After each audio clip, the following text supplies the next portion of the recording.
A very good evening, participants. Welcome to another open house webinar. Today's topic is in connection to recent SEBI circular, which was issued by SEBI on 29th of May 2025 with the title Measures for Enhancing Trading Convenience and Strengthening Risk Monitoring in Equity Derivatives. Now, today's open house session is mainly targeted towards the paragraph 5.5 of this particular circular, which focused on position limits for index futures and index options.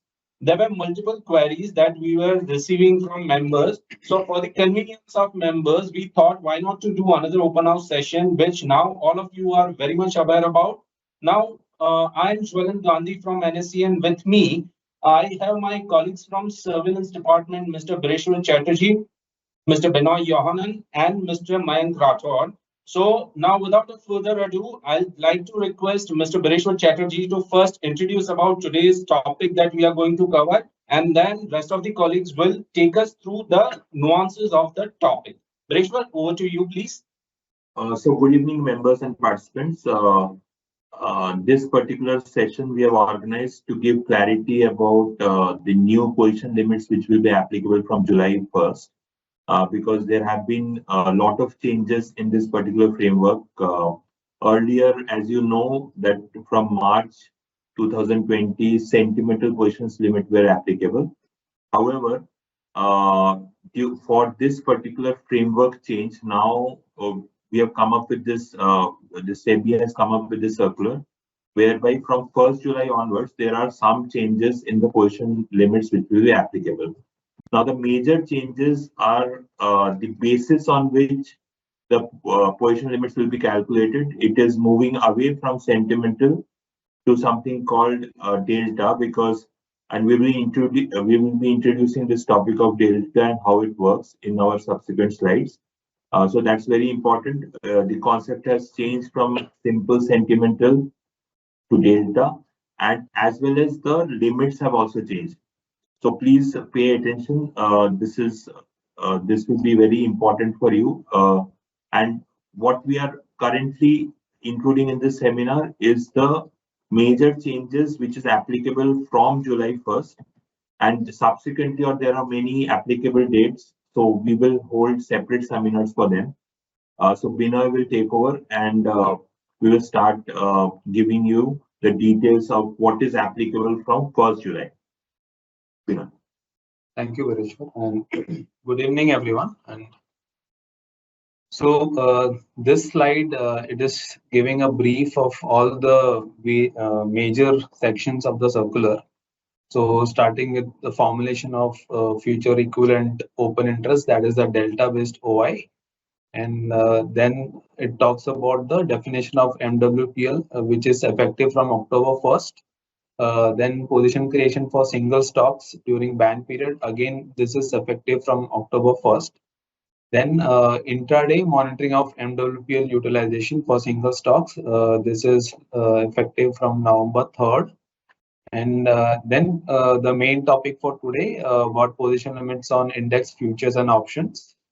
This we'll be covering in detail. Then it also has a section on the pre-open session for derivatives, which is slated to be released in December 6th, and the eligibility criteria for derivatives for non-benchmark indices, that is from November 3rd. And lastly, the individual level position limits for single stocks, which is going live from October 1st.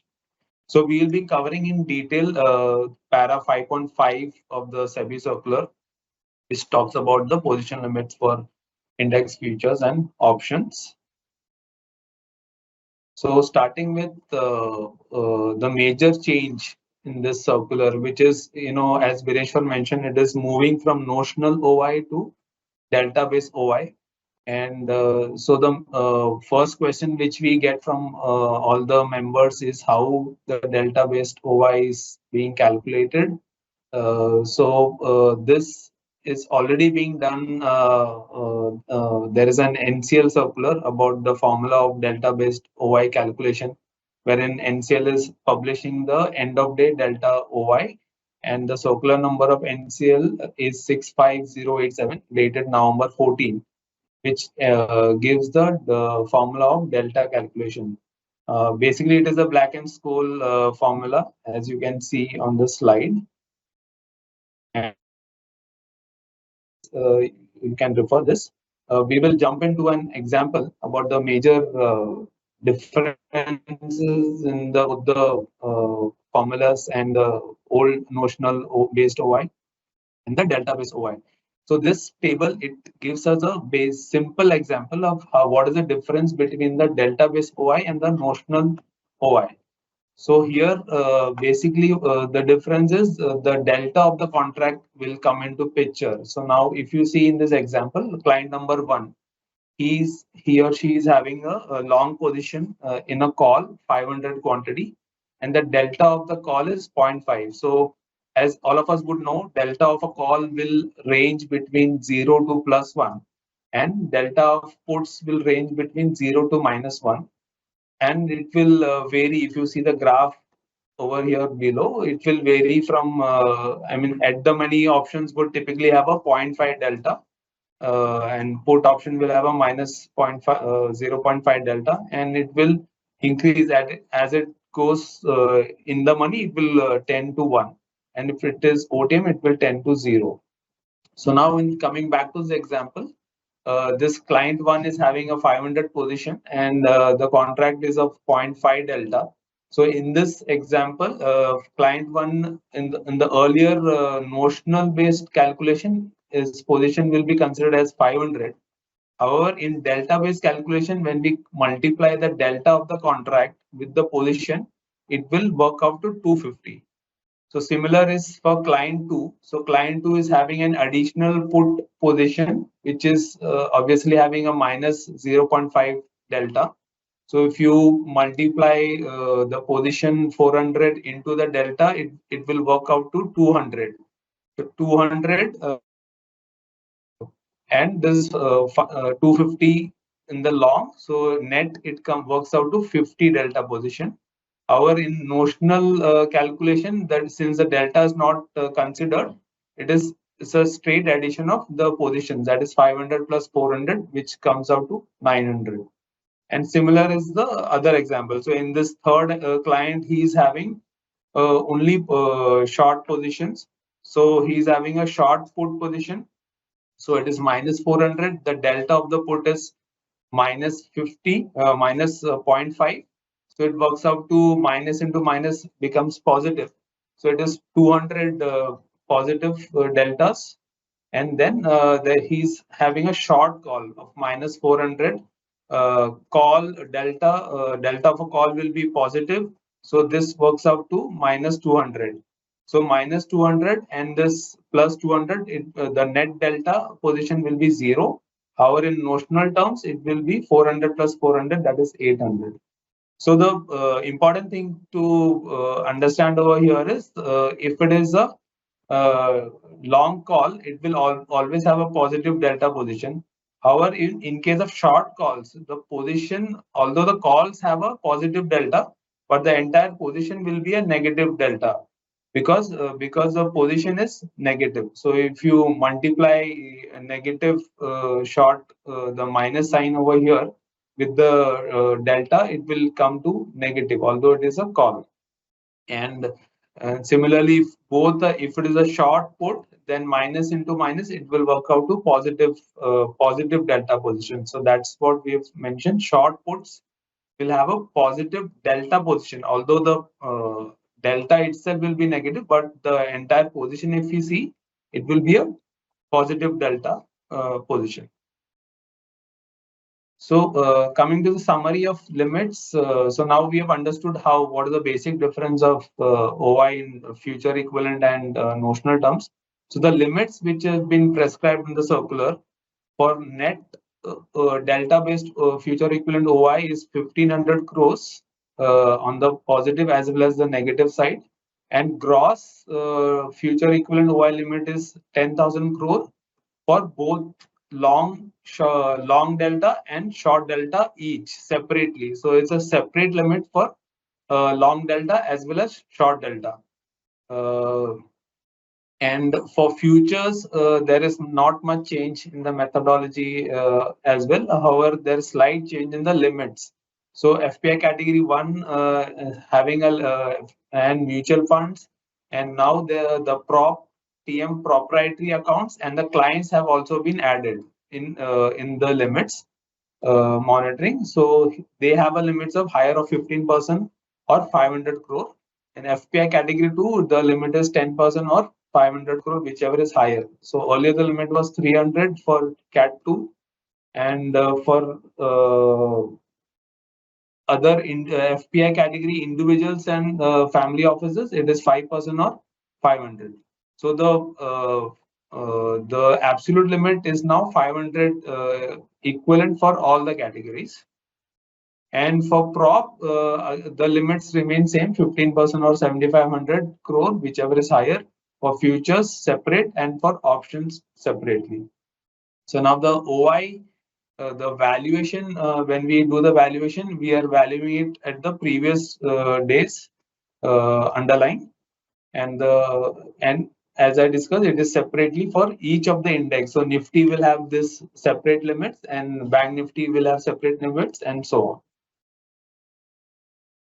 And as currently we have for the COVID measures, in case someone is having a holding in that demat, the benefit of the holding of stocks will also be provided. So apart from this 1,500 crore limit and 10,000 and so on, whatever is they are holding in the demats, we'll add those to the limits, and after giving benefit, only this 1,500 and so on limits will be checked. And similarly for long positions, the benefit of cash and cash equivalent, government security, T-bills, etc. will be provided, as is the case currently. And the circular is also having a provision of passive breach. So suppose the entity is, there is no change in his position, or his position has reduced, in fact. However, the market, because of the market OI going down, there is a passive breach. So such passive breaches shall not be considered as a violation, and there will be no penalty applicable on this. Intraday monitoring has also been prescribed by SEBI Circular. However, there is no penalty as such currently. And however, exchange will be separately monitoring on an intraday basis. And if there is any alerts, we will be sending to the respective trading members. So now this is an example about the how we are calculating the net delta, the gross long delta, and the gross short delta.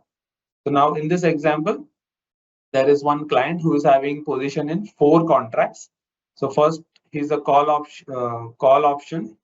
He's having 2 lakh long quantity. The delta is 0.5. Hence, the position on delta based equivalent is working out to 1 lakh.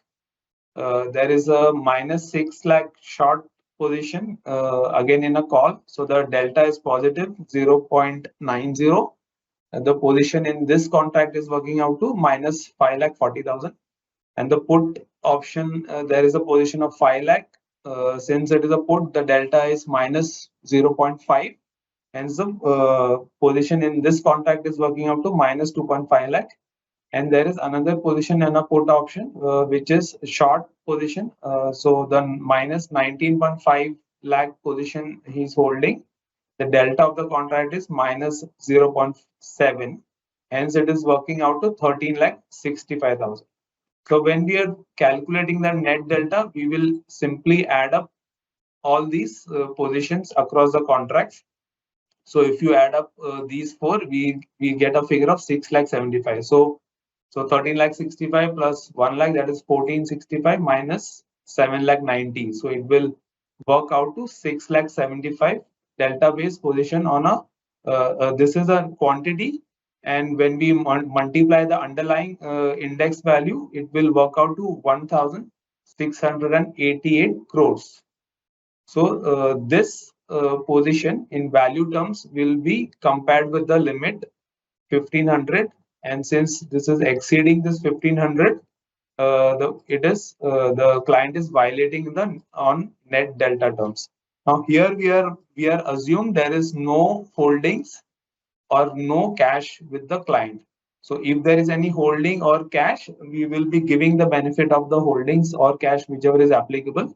And post that, we will be calculating the positions, which final positions of the client. Now coming to gross long delta, here we will be looking at the positive, all the positive positions. So long delta, so long call. So that is this, say in this example, 1 lakh over here. In the short put. So again, in this example, this last contract, the fourth contract, 13,65,000. So these positives will be added, 1365 plus 1, that is 1465. So this is the quantity for long delta. Again, similarly, we'll multiply the index value and we will get the value of the position. So that is 3,663. So since this is below 10,000, there is no violation. Similarly, for short delta, we will look at the minus quantities. So that is a long P, the second contract, 5 lakh, sorry, the third contract, minus 2,50,000, and the short P, minus 2 lakh, minus 5,40,000. So that works out to 7,90,000. Again, we'll value in the underlying index terms. So we are getting a minus 1,975 value in value terms, which is again below 10,000 crores limit. So again, he is not violating the position on short delta terms. So again, in this example, so we have a further example over here. So which are the other scenarios wherein which could be there could be a violation. So now, so this first column is about net delta, second is about the gross long delta, third is gross short delta, and whether there is a violation and what is the ASD applicability. So client 1, so if you can see, all the limits are below the thresholds. This the threshold is 1,500, the client position is 1,450, so it is less than that. Again, here it is 10,000. And here it is below 10,000. So there is no violation and no ASD is applicable. Here again, it is below the threshold on the negative side. So net delta is minus 1,000. Since the limit is minus 1,500, it is less than that, hence there is no violation. And similar is the case for long delta and short delta. Now this client number 3, if you see, he is exceeding by 100, minus 100 in the net delta terms, hence ASD will be applicable for the net delta position. So in client 4, again, he is on the positive net delta, he is violating. So there is a plus 100 excess position. So again, on the net delta front, there is ASD will be applicable.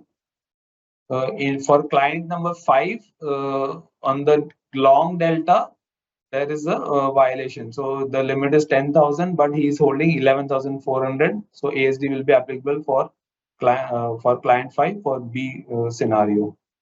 And in client number 6, the short delta is on the higher side. It is 11,400.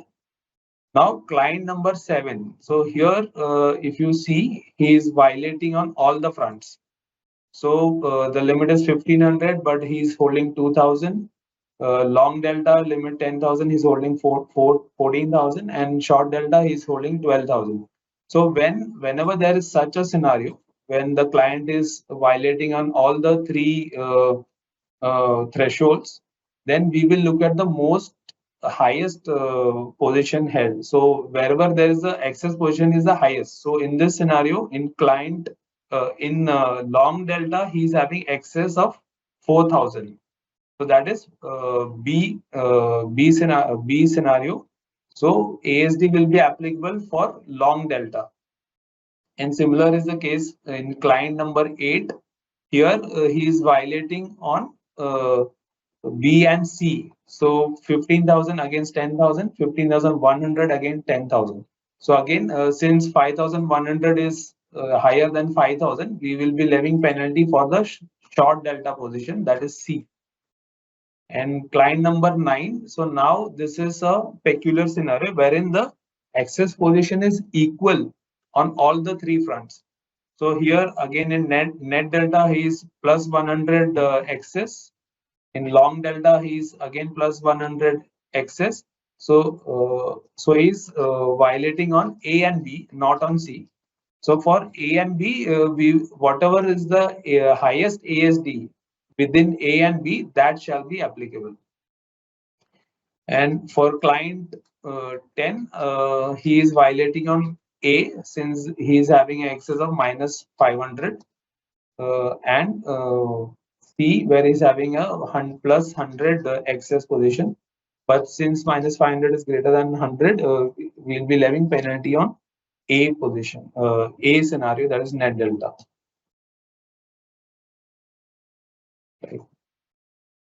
Yeah, so I think with effect from July 1st, 2025 up to 5th of December 2025, there is a glide path which is available.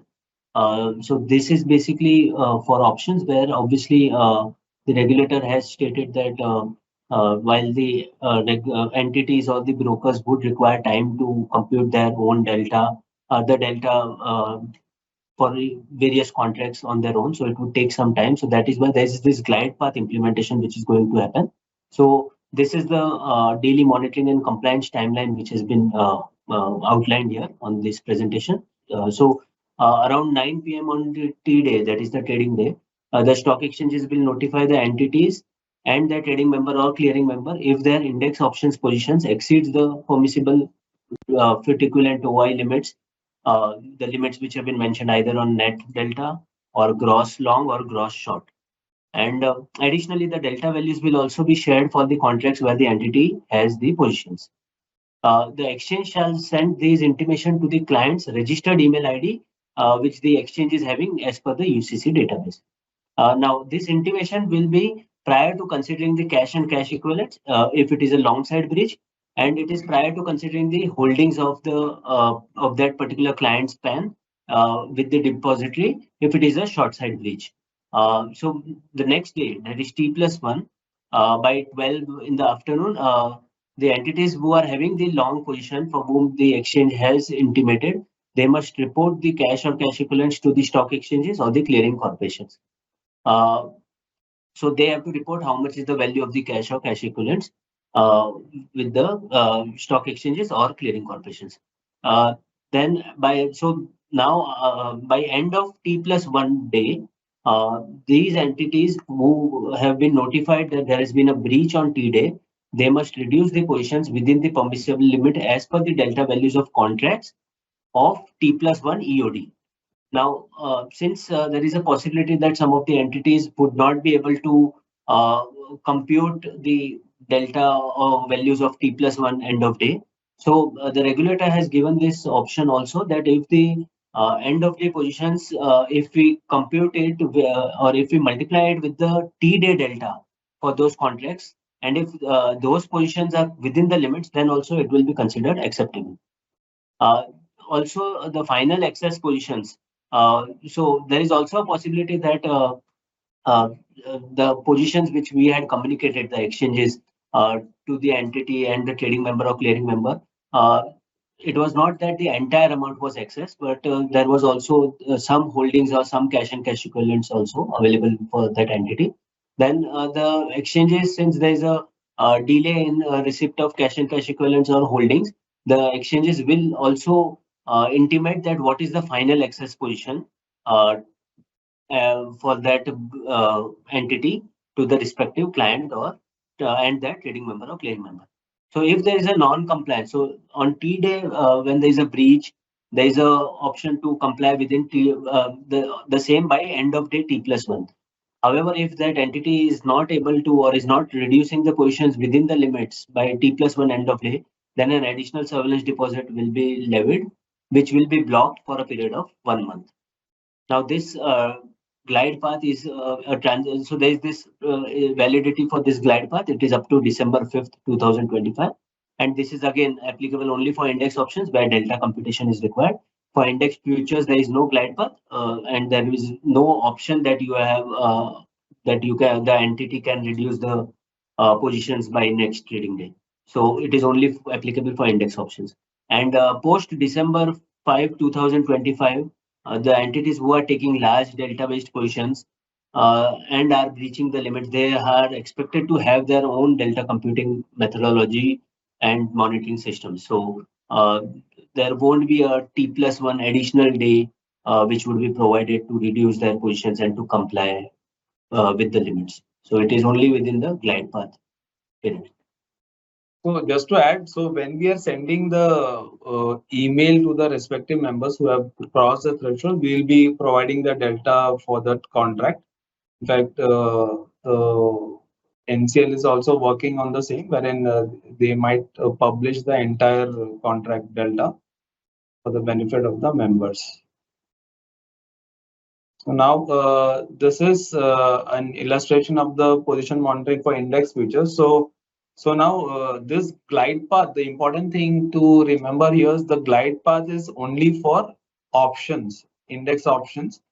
So for index futures, there is no glide path. So if you are violating, the ASD will be the penalty will be applicable on the next day itself. And there is not much change in this index futures. Only the limits have been tweaked for certain categories. So there is so if you refer our circular 67436, there is no change as such for the index futures computation and so on. But nevertheless, this is an example for a client wherein he's having positions in two of the futures contracts. And in one contract, the first contract he is 100 long and the other contract is 200 short. So we will be, directly adding this positions, and the position will be considered as 300. So we'll just add the positions for each of the contracts, and then we'll value it based on the we'll value the position and compare with the limits. So that is as per the category. So it is 15% or 500 for FPI 1 category and so on with the limits which we have already discussed earlier. And similarly for trading member, again it is same as per the circular which I mentioned. Again, we look at for TM level for each client. And then so in this example, if we see this TM1, he's having two contracts. There are two clients, client A and client B, and his prop positions. So in the first contract, the client A is minus 20 and client B is long 40, and prop position he's having a long 50. So we will add up all the long positions across the prop and client. So that becomes 50 plus 40, 90, and the short positions across all clients. So there is only one short position, that is 20. And then the max of the long and short positions is taken. And similarly, it is done for all the contracts. So in the first contract, the max position is 90. The second contract, the max position is 25. Hence, the position for this TM1 becomes 115, which is compared with the OI limit of 500 crore. For TM, it is 7,500 crore or 15% of the OI. So if he is breaching, the penalty shall be applicable. So so there is so you can refer the circular again 67436 dated April 3, 2025. Oh, yeah. Yeah, so now I mean, we are just trying to compare what where the existing provisions with respect to index position limits, index derivatives position limits, and what would be the revised provisions.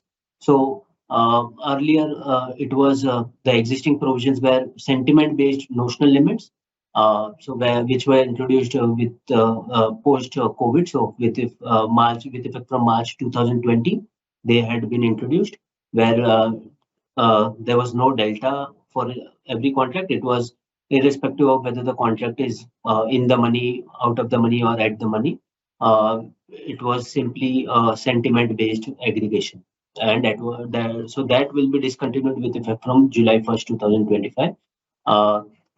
So where we were looking, the pan level limits were based on sentiment and the formula which we had given, and the notional. So the limits were for index futures was 500 crores for each pan, and for options also again 500 crores.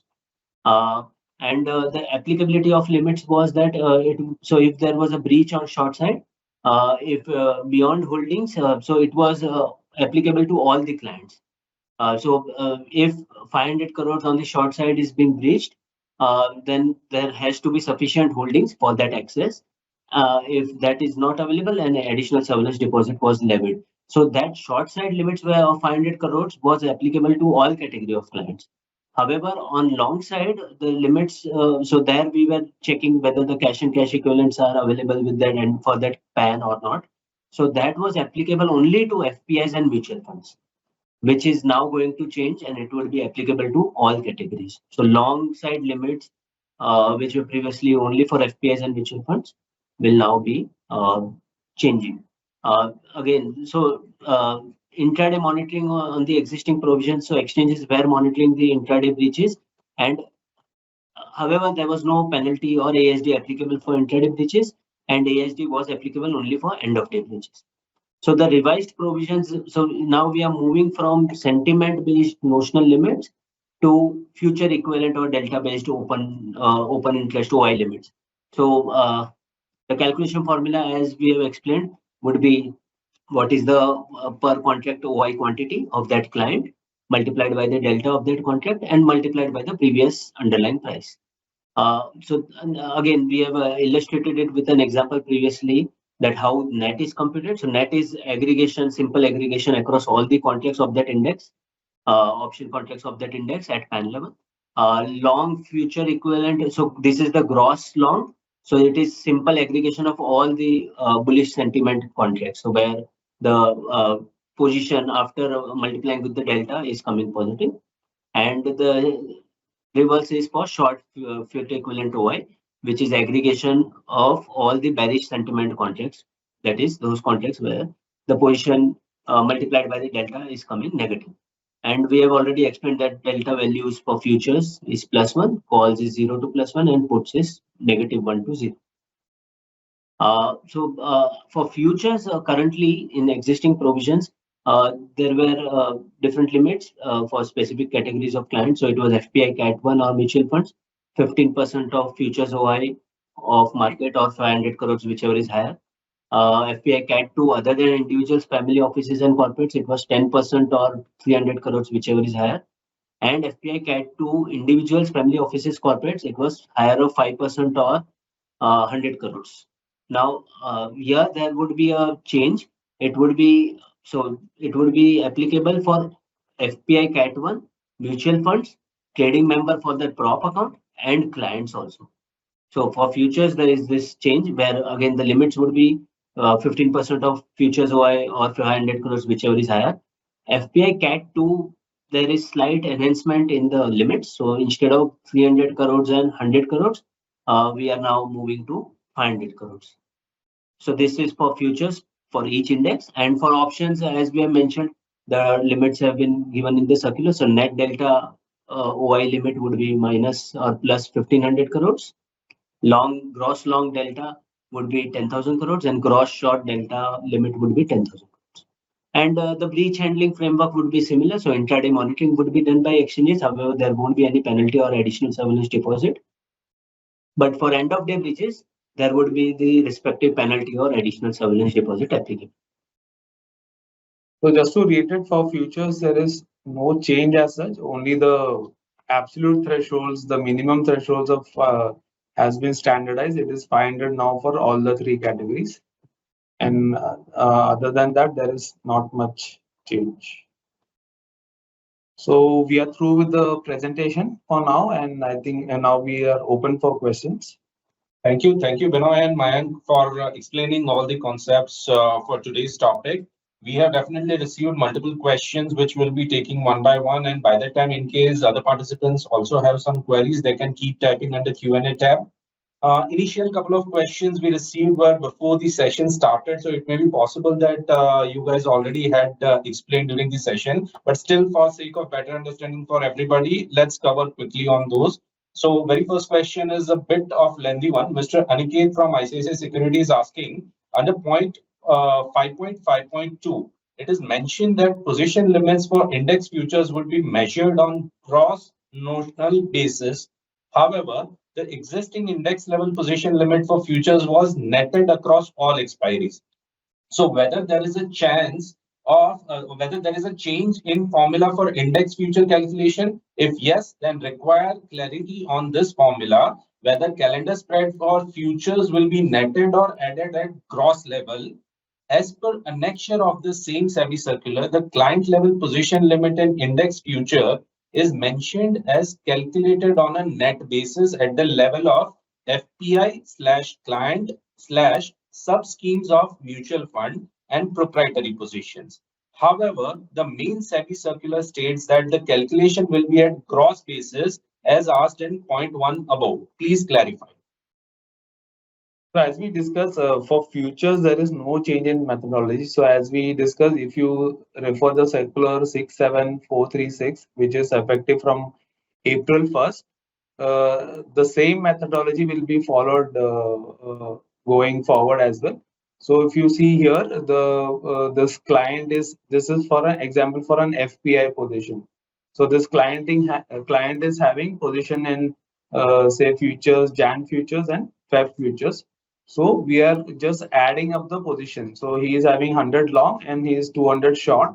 So the position will be considered as 300.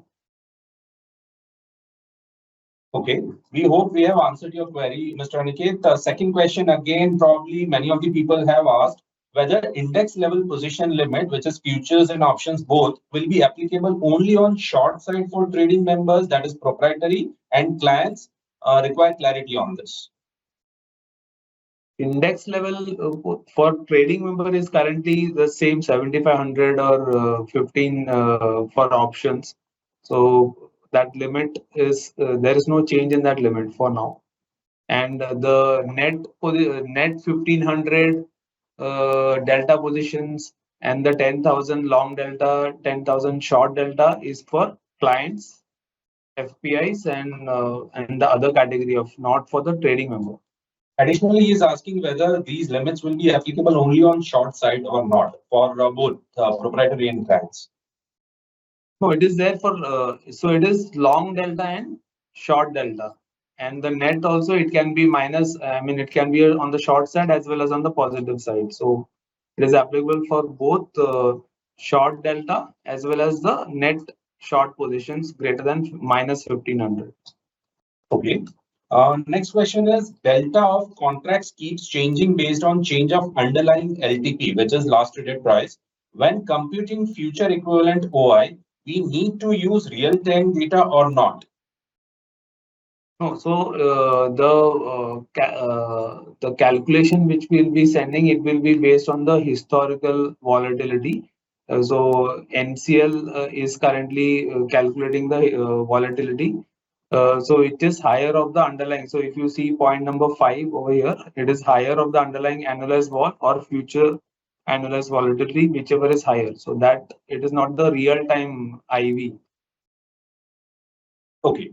Now, in connection to annualized vol, you just mentioned, another participant is asking what is the formula for annualized volatility in calculating delta in notional for futures? Does it mean absolute long plus absolute short, or is it max of long and short? So futures, I think if you see that example, it is clearly for FPI, we are just adding up the position. So in this example, if it is long 100 and he's having a short 200 position, so the position becomes 300.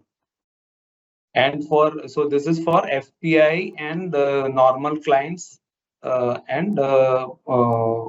if it is a TM position, we will calculate for each contract, as I discussed earlier, for each client, and then we will do a max of long and short for the TM level positions. So that is the basic difference in the methodology.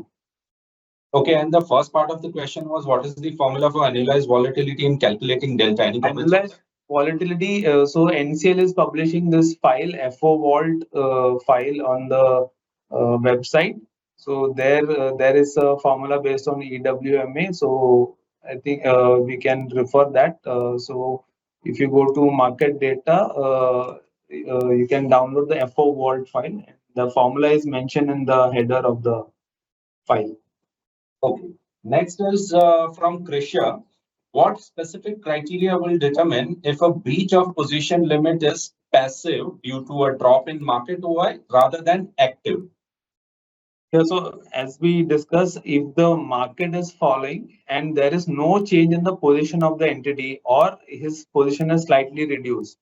So if you see this point number 2, in case the market OI is dropped compared to the previous day's market OI, so we'll be comparing the previous day market OI. If the entire market OI has dropped, however, there is no change or reduction in the OI of the specific participant, it will be considered as a passive breach.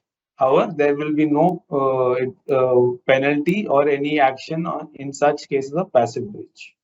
Okay. Again, Mr. Aniket from ICICI Securities is asking position limits for index futures, which is higher of 15% of futures OI for that index or 500 crores. Whether this 15% of future OI will be computed and given to brokers via file by exchange or CC on daily basis. So wherever, so currently, as I said, there is no change in this futures monitoring. So currently also, whenever there is a violation, we will, communicate to the respective trading member. We are not providing to the entire, trading members. Only whenever there is a violation, we will provide the details to the respective member. Okay. Yeah, and one more point to add here would be that so we are taking the market OI of the previous day. So that is again available on the website, that what was the market OI in the Bhav copy. Okay, if you can just mention the path where it is So available. it is available in the Bhav copy. Okay, So understood. for that particular symbol or index and futures, so Nifty futures or Bank Nifty futures, that is available. Yes. Okay. The point being, so the member can on his own, monitor his position since it is a static OI figure. Great. Now, in the similar lines, another question is asking, will the exchange publish intraday delta via exchange feeds like the price feeds? No, so there is, as we is mentioned in the, there is no intraday penalty as such currently. So the delta positions is currently monitoring on end of day basis. So, so NCL, I think they publish the delta on a end of day basis. Say from it is in the works. But whenever there is a violation, when we are communicating to the trading member, we will be using the delta figures, and we'll be giving it to the respective trading members. But that is also separately going on. NCL is working on the same, where if they can publish the entire delta for all the contracts. Okay. Multiple participants have been asking whether 500 crore short exposure limit per index is still applicable or not. Yeah, for futures, it is the futures. There is no change, but the COVID measures, which was applicable from 2020 sentiment based, that will go away from July 1st. As we mentioned here, the sentimental based position limits will be discontinued from July 1st, and the delta based position limit shall kick in. Okay. Mr. Sameer is asking, since delta of options will change during the day due to change in underlying price, so for OI calculations, will BOD delta will be considered? Oh, so as we discussed, the delta will be calculated based on the underlying volatility of the previous historical vol of futures or underlying, whichever is higher. And the price will be based on the end of day closing price. Okay. Mr. Ram is again asking, which probably we have answered, whether contract-wise delta OI will be provided by exchange via broadcast during intraday, which we have already answered, right? Yeah. Okay. Another question is again, which probably Mayank recently mentioned is on similar lines. Higher of 15% of future OI or 500 crores. Is this based on previous day futures OI or real time OI, or will it be maximum of previous day OI and real time OI? No, so it is previous day OI as mentioned in the circular also. So Okay. on the slide also. So it is previous day OI based on which it will be calculated. Mr. Siddharth from ICICI Securities is asking, so from July 1, bullish positions for clients will also be monitored? Yes. So the 10,000 bullish, the limit of 10,000 long delta is basically the bullish position, and it is applicable for all clients. Okay. Mr. Siddhant Agarwal from Salai Derivatives is asking, in case of violation for gross limit, what is the amount of ASD which is applicable? Yeah, so I think the ASD computation methodology, we have given it in our circular, the April circular. So for options where there is a breach on the long side or on the short side, we have mentioned that. So it would depend, and it would not be a fixed percentage, and it would depend on what kind of contracts the entity or client has taken. So we have given it at the end of this circular, uh, 67436. If that circular, 3rd April dated 3rd April 2025, that circular contains the computation methodology. Okay. He again is asking another question, which probably again answered is, does NSE also publish the real-time delta for each contract? So he's asking for each contract also, which I guess we have covered, right? Yeah. Again, another question which is covered is, in which file we will get the delta figures, and will it be real-time or previous day and delta, which is asked by Mr. Ashish Thakkar from Prashant J. Patel. So that is also covered, correct? Okay. Coming to next question, which is from Mr. Rahul Loda from Tower Research. How is the delta of an option being calculated in this case for OI computation? Is it based on the previous day's underlying price or the real-time index price? I understand using the previous day's price for calculating position value, but what is the basis for delta computation? Yeah, so delta computation, so since it would be at end of day, the underlying price would be taken. So and end of day underlying index price would also be taken. However, it is the historical one. So I mean, it is available in the FO vault file also, or on everyday basis. The file is also available. So again, I mean, the positions valuation would be at the previous day's underlying price. However, for delta, the underlying index price would be of the T day. Okay. Next is Krisha from Tower Research. Considering the new evaluation method, how can we align our internal calculation with those of the exchange? During the initial phase, would it be possible for us to receive some data from the exchange on our position limits for a few days to cross-check and match our calculations? Yeah, so obviously for members who are crossing the threshold, we'll be sending the positions and the delta.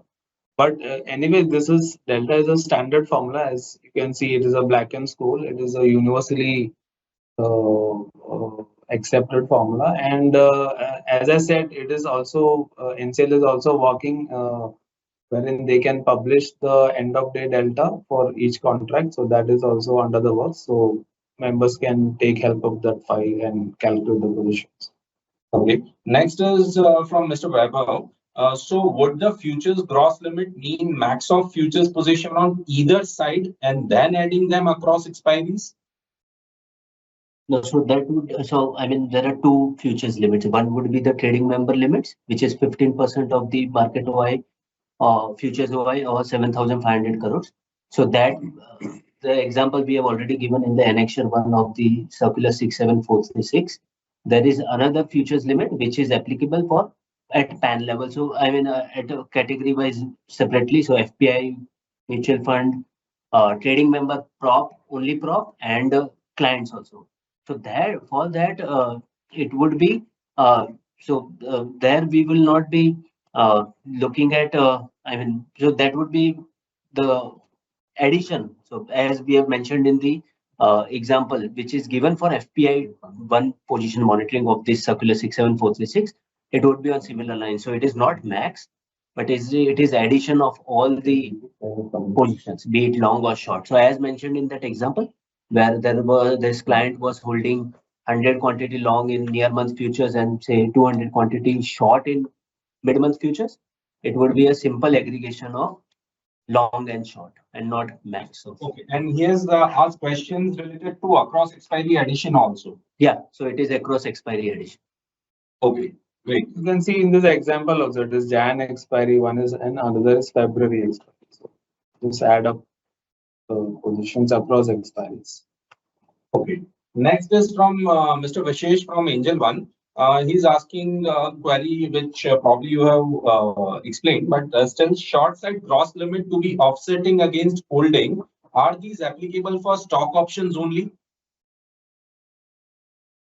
This position limit is for index futures and index options. So Correct. Okay. Moving ahead from Snehanshu Chaudhary. Now, any OI of any index strike in F6 will be shown as delta OI or normal OI. So probably he is asking for the front end value. So there is no change in the front end. Only for monitoring purpose, we are using delta-based OI. However, the dissemination on the website and on the NEET terminal and the CDCL terminals will continue with the notional OI. Okay. Okay. Another question is asking, since these limits are at the PAN level, how can a broker effectively monitor them? It would be, is there an ASD or ASD and penalty both? So the broker has to monitor, whatever trading activity is there with himself, and that is the main idea. And yeah, so if there is a violation, we'll be sending to the respective trading members. And if he has traded through some other members, obviously it is not in his control. But yeah, but at least his own trading he has to monitor. Okay. Next question is from Mr. Jagdish Bhatia. He has requested if we can share this presentation for future reference. Yeah, we can share it.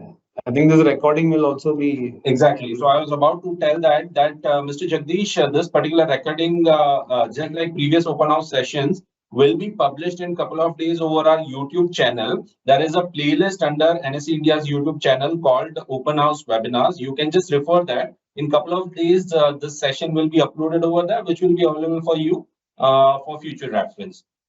Going ahead with the next question quickly. Please provide the path where we will get this report of position breach and ASD charged. So we are in the initial phase. I think it will be through email only, but we are in the process of finalizing the SOP, and we should be issuing the SOP circular. So we will be giving the entire details in the SOP circular. Okay. Next is, can we use the span file for delta calculation for back calculations? No, so as we discussed, the FO vault is a volatility file which is being published. So the volatility can be used from the FO vault, and then there is an underlying volatility file also. So whichever is higher, and then we use the Black and Scholes formula. Okay. Next is again from Krisha Tower Research. Will intraday breaches of position limits be subject to penalties, or are they only considered violations if they persist at the end of the trading day? Yeah, so intraday, as we discussed, there is no penalty as such currently for intraday, but obviously exchange will be monitoring, who are the entities who are having huge positions on an intraday basis, but no penalty as such for now. Okay. Next is again, there was a partial question earlier, a person asked. Now, here is the full question. Since these limits are at the PAN level, how can a broker effectively monitor them? It would be beneficial for brokers if the exchange provided alerts for particular UCC or PAN at 70%, 80%, etc. of position limit utilization. Yeah, so maybe we'll discuss that internally. So once the SOP is finalized, maybe we can finalize on how we'll go about. Okay. Then from Saskiana, there is a question for the delta calculation, specifically the underlying price. I understand you are using the previous close to calculate the notional values. However, for the option deltas, for intraday monitoring, are you using the live underlying price on T or previous close for the purpose of calculating the delta? And on closed for day T, are you using close price of day T or day T-1 for the purpose of calculating options delta? So for intraday monitoring, we'll be using the real-time prices. We'll be taking, as mentioned in the circular, we'll be taking certain snapshots at certain intervals, and we'll be using the real-time prices. And for the end of day, we'll be using the end of day price. Okay. Mr. Vikram from Kotak Security is asking, can we say that 29th May 2025 SEBI circular supersedes all previous circulars with respect to OI limits, MWPL, AST, and penalty post glide path in case of options. So if you carefully see the circular, SEBI have given an annexure wherein they have given all whatever is the updated regulations as based on this circular, the master circular, and so you can refer that. But as we discussed, the COVID measures will not remain from July 1st. And if you can refer the annexure 1 of the SEBI circular, which is giving the entire position limit monitoring portion, which will now get replaced on account of this circular. Okay. Where can we view the detailed breakup of individual client net delta figures? For example, how are the final numbers derived? The exchange provides a file name DELOI for this purpose. No, that is a file published by NCL. So for us, as we discussed, wherever there is a violation, we'll be sending to the respective trading member. See, on the on the T day itself, we'll be sending a provisional kind of a violation, not considering the holdings, since we'll be getting the demat holding only on T+1 day. So the members are, obviously they will have an idea of whatever holding they have in the demats and the cash balances. So they have to accordingly, act on the data. And on the T+1 day, we will get the demat holding data from the respective depositories. And up to 12 o'clock, the trading member also has the time to report the cash and cash equivalent holdings. So we will be giving benefit of the demat as well as the cash and cash holdings, and we will be sending a final picture to the trading member on the T+1 day if he is, crossing the limits after providing this benefit of the demat and cash holdings. Okay, next is, will there be any change in additional margin applicable on potential stress loss scenario as per circular 40458? I think this pertains to NCL. So yes, it pertains to CC. So we request member to just write through NSE Clearing Limited for necessary clarification. Next, again, probably you have explained, but what is the difference between the current FPI category 1 limit and new changes in position limit? So quickly, if you want to just address in a couple of pointers with that. Yeah, so if you can see the slide, so there is not, for futures, there is not much change. For category 1 and mutual fund, there is no change at all. For category 2, the limit has been, the absolute limit has been increased from 300 to 500. And for Cat 2 individuals, the absolute limit has been increased to 100 to 500. So the absolute limit, as I said earlier, also it is now standard 500 crore across all the categories, and the percentages remain same as earlier. So it is 15, 10, and 5% respectively. Okay, Mr. Shivam is asking what will be DTE taken for delta computation for zero DTE contracts? Yeah, so as mentioned, for end of day breaches, since those contracts, the contracts which are expiring on that on T day, those will not be considered in the position itself. So there, obviously, there is no question of delta. So for intraday monitoring, the exchange will communicate to what TT time to expiry it would be taking by way of SOP. Okay. Next is on expiry date. Does intraday utilization ignore today's expiring position, because expiry day today will result in zero delta? Also, whether expiry, that is today, would be static or decay as time passes? Once the contracts are expired, we will not consider the expired positions. Okay, so specifically he's asking on expiry date, does he's asking on does intraday utilization? Intraday, obviously the contract is active, so intraday we will be considering the positions. Only on end of day basis, since the contract has expired, we will not consider. Okay, understood. Mr. Manish Doshi from Kotak is asking, in case of index options, it is mentioned that monitoring will be based on PAN. How about futures position for FPIs category 1, 2, and 3 are two others, mutual funds and AIF PMS clients? Will it be based on CP codes or PAN? So there will not be any change in the monitoring for futures limits for FPI1, FPI2, and mutual funds. So the current methodology would continue to be followed. For all other category of clients or for trading member prop account, it would be at panel. Okay. So again, the person is asking a short question. If ASD is being applicable due to this, it will be blocked from where? I guess there won't be any process changes towards that, right? Okay. So the process remains same. Now, next is okay.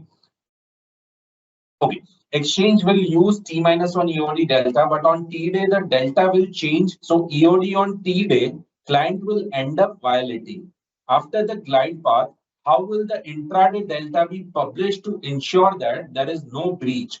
If exchange publishes real-time delta, it will be easy for clients to consume and calculate. So, as mentioned, the SEBI circular, I mean, if the client, I mean, SEBI is expecting the clients to have facility to calculate intraday delta, since the position limits are, quite large. And if you see the circular itself, they have mentioned the clients desiring to having such huge position should have the facility to calculate the delta. But still, we will we'll come out with the SOP and then we'll give the details in there. Okay. Again, ASD question we have answered, but person is asking ASD will be blocked from stockbroker collateral, client collateral if breach is done by client. Process remains same, right? Okay. For the intraday monitoring, what will be the price used for delta calculation? Understand that it will be the closing price for the EOD calculation, which we have answered. In case of any intimation regarding EOD violation, by what time are we allowed to square off the position to avoid penalty? Any comments on that? So I think if the query is regarding the glide path, as mentioned, the intimation would be around 9 p.m. on T day for the positions where there is a breach of a particular client on T day observed. The client is having the entire next trading day, that is T+1 end of day. The client can reduce the positions and comply and come within the limits. Okay. Next is from Mr. Rahul Loda from Tower Research. Where can we see our historical usage of net future equivalent OI and gross future equivalent OI, that is long side and short side, for index options and for our index futures? Will intraday higher usage be considered a breach, or only EOD usage will be considered as breach? Where can I track the real-time usage on the exchange portal like NMAS? Will expiring positions be included in the calculations? I think again we have covered this question. So Yes. as we discussed on end of day basis, violation only shall be considered. Intraday, if there is any excessive positions, exchange will be writing to the members, but there is no penalty as such. As on 1st July, there is so there is no penalty, and but we'll be monitoring on an intraday basis. Okay. Next, Chetna from TradeSmart is asking, is it possible to receive an intimation before crossing the threshold limit? You probably said that SOP we may just look through and they may refer later on through the SOP, right? Okay. Again, question is 15% or 7,500 crore limit for TM is only for futures and not options. Is it correct understanding? No, it is for both. So I think we can go We to the slide. We have mentioned in the slide. Yeah. So the trading member level, which is prop plus client limits, there is no change in the computation methodology, and it is applicable for both futures and options. Okay. Okay. Okay. Mr. Vaibhav is asking, is 10,000 crore limit for intraday as well for monitoring, or would it be a different limit? Again, we are finalizing the SOP. So once we finalize the SOP, we'll have a clearer picture. So yeah. Okay.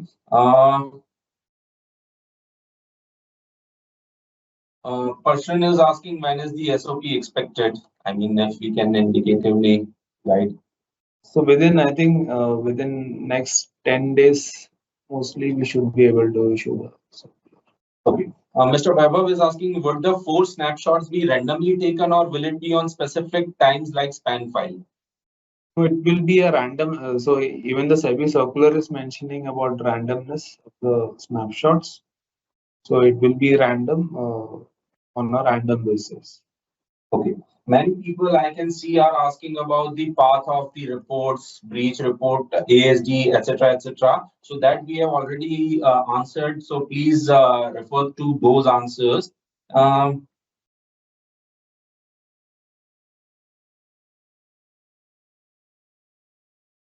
Okay, let me just skim through because there are many questions and almost they are on the similar lines which we have answered during the Q&A as well.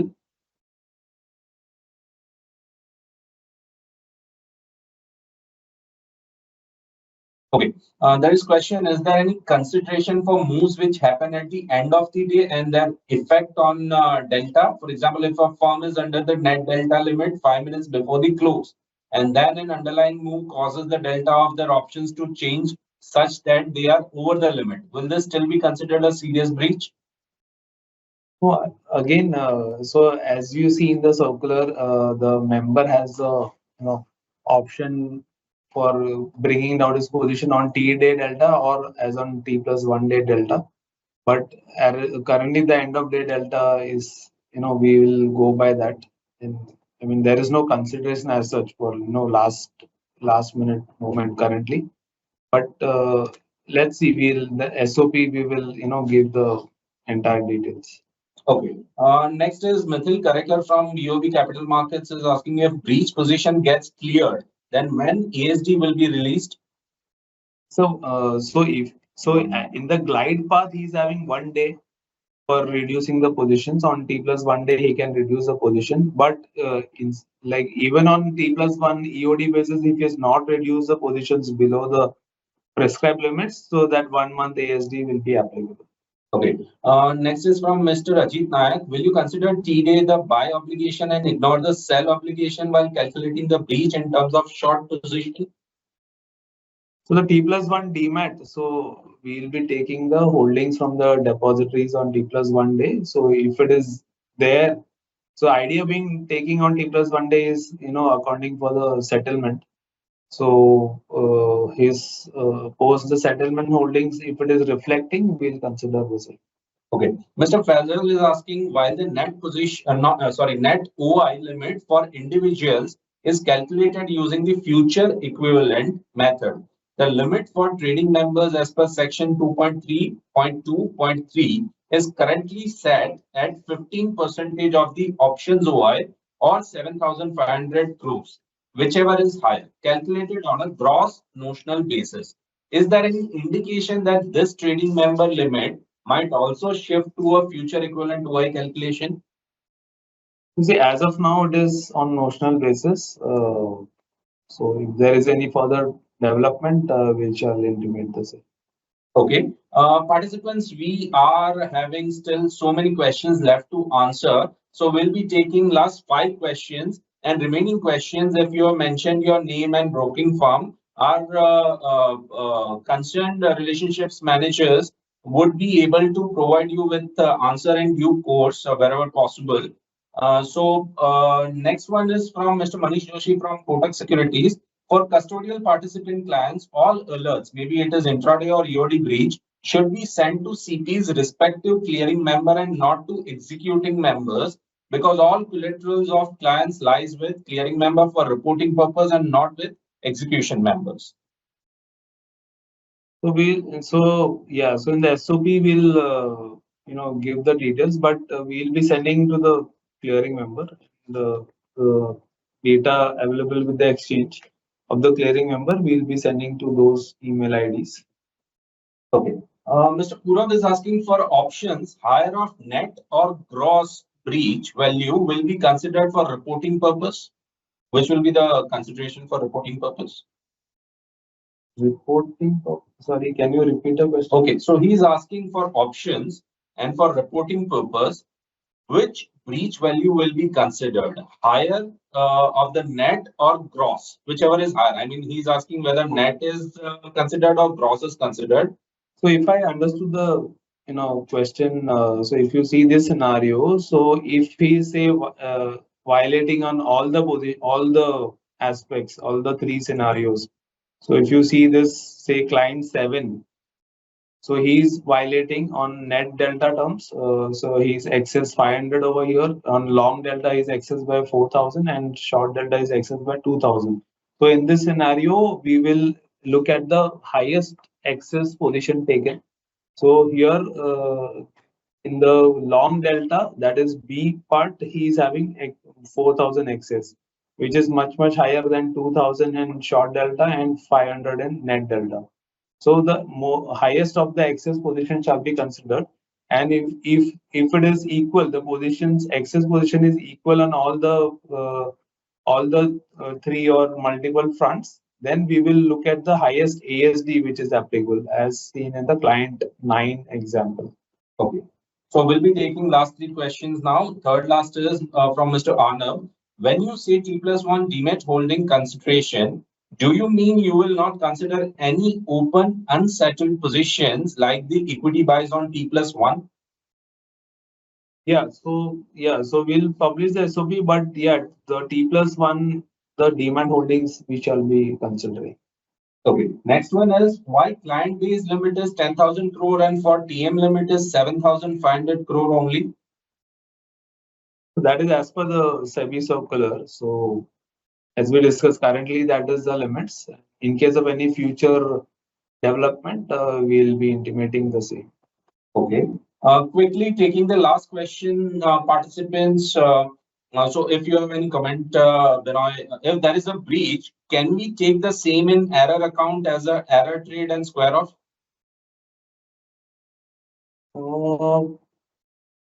But error will. So it will say.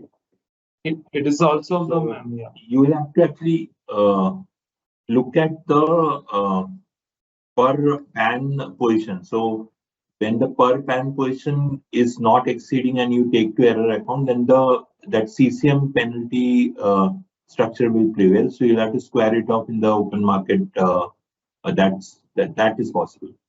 But do not do this regularly because we are monitoring for consistency. So once in a while, if you transfer and you still are within the limits, it's okay. Okay. So participants, still we have many questions left to answer. So as we mentioned, surely we'll try to reach back to people who have mentioned their name and broking firm name.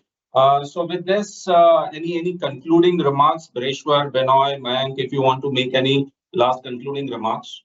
Yeah. So because the change is drastic, that's why the entire period of July to December is being given by SEBI. So during this period, please closely monitor your positions. Also look at all the intimations that are received from the exchange. But because from December onwards, this particular all the calculations has to be done by the member at their end on the T day. So there will be no T+1 day. So that is the caution which should be kind of taken into account. So that's why the period between July and December is very crucial. And for futures, this T+1 benefit is not there. Just to reiterate on that. Okay. Because the complication of data is not there in futures. Okay. So I guess with this, we'd like to wrap up today's session, members and market participants. On behalf of NSE and surveillance team, I'd like to thank each and every one of you who have joined today to understand this concept and topic, which is going to be implemented very soon.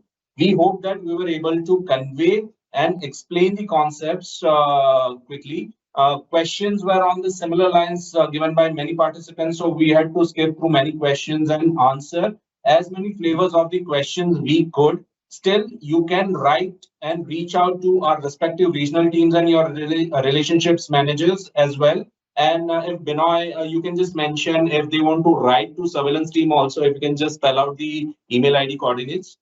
Yeah, so you can write to us at surveillance@nse.co.in, and it is mentioned in that circular also, which we've displayed in the slide 674 436. It is so you can refer the circular as well and email to us at surveillance@nsc.co.in. Sure. Thank you, Binoy. And again, as we just mentioned a while ago, this particular session, this video will be uploaded over NSC's YouTube channel in couple of days. So you can just go back and refer the particular session in later on as well if required. So with this, without a further ado, we'd like to bid adieu to you for today's session. We'll keep doing more and more open house webinars on various topics as well. Thank you. Thank you for joining today. Have a nice day ahead. Thank you very much. Thank you very much.